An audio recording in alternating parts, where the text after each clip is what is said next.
رب اشرح لي صدري ويسر لي أمري واحلل عقدة من لساني يفقهوا قولي ربي زدني علما ربي زدني علما ربي زدني علما وعملا. السلام علیکم ورحمۃ اللہ وبرکاتہ.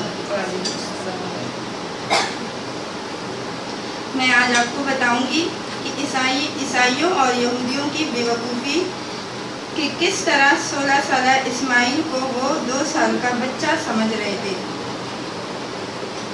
بائبل کے مطابق ابراہیم علیہ السلام جب 86 سال کے ہوئے تو بی بی ہاجرہ سے اسماعیل پیدا ہوئے،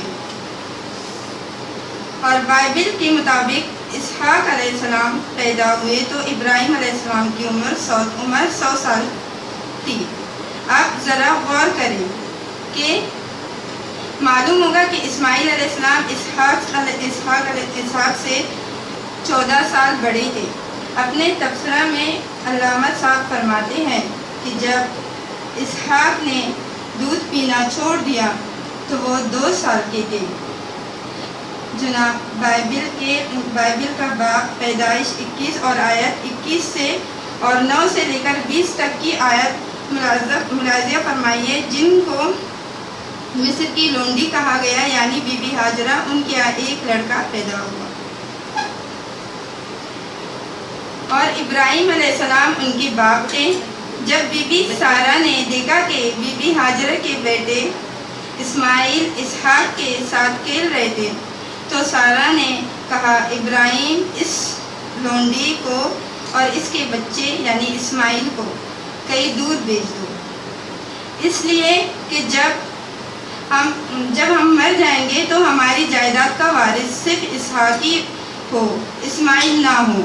دوسرے دن صبح ابراہیم نے تھوڑا سا اناج وغیرہ ہاجرہ کو دیا اور بچہ ان کے پیٹ پر رکھا اور اسے دور بھیج دیا.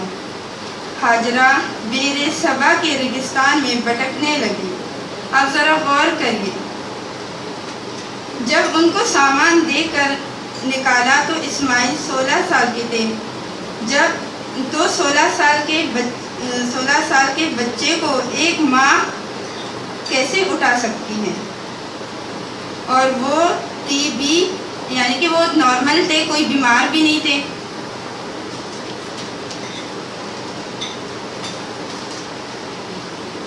اس کا جواب شاید یہ ہے کہ اسماعیل علیہ السلام کو گھر سے نکال کر اسحاق علیہ السلام کو اکلوتا بیٹا بنانا تھا. جناب کیونکہ وہ کہتے ہیں جیسا کہ ذبیح اللہ اسماعیل نہیں بلکہ اسحاق ہے، اور یہ بالکل غلط بات ہے. میں یہ بھی خیال نہیں یہودی اور نصرانی اپنے بات پیش کرنے میں یہ بھی خیال نہیں کرتے کہ ہم سے کہاں غلطی ہوئی ہے، اور یہی تضاد علامت صاحب پکڑ کر دنیا کے سامنے لاتے ہیں اور یہ شرمندہ ہوتے ہیں. جزاک اللہ و آخر الدعوان.